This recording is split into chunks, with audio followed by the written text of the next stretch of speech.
Today we're going to walk through the installation of Hive Fabric CE. I'm using a remote console to mount the ISO. You can do the same thing via bootable USB. We use typically the universal USB installer. We've had good success with that.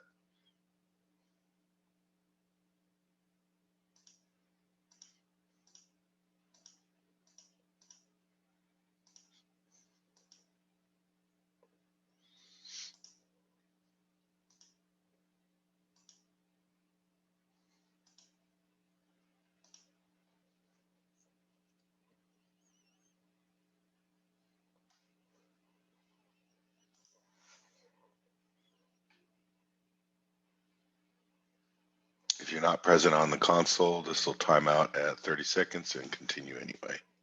So just hit enter.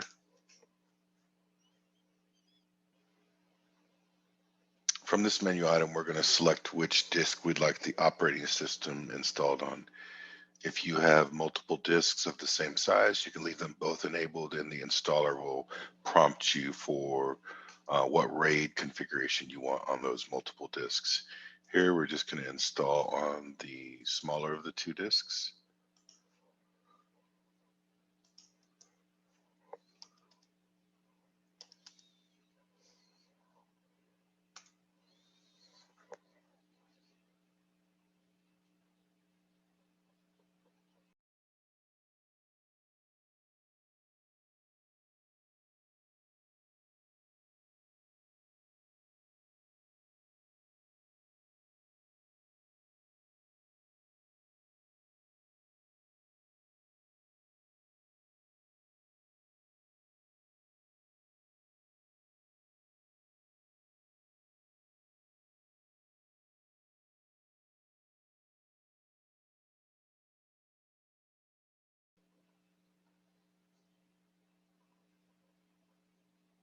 So once the OS is installed, you're going to reboot once prompted.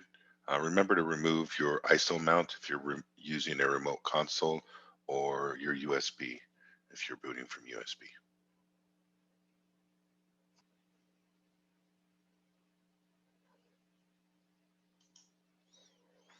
So after the initial installation, you're going to get to, once the reboot completes, you'll get to this end user license agreement.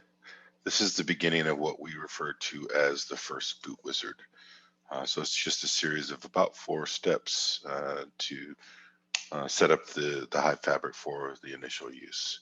So we'll give it its name. We'll set a pretty simple password to begin with. This is the same password you'll use for the administration log on through the web. Select our NIC.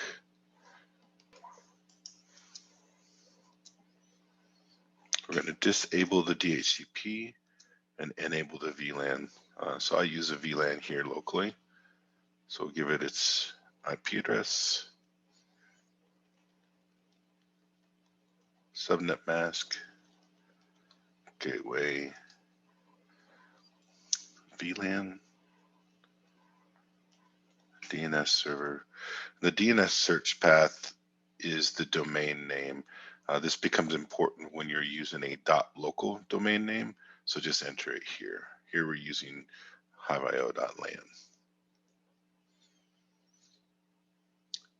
If you're going to be configuring hyperconverged storage, we'll go through here and we'll configure the shared storage network. For the purpose of this demo, we're not going to be setting any kind of storage network.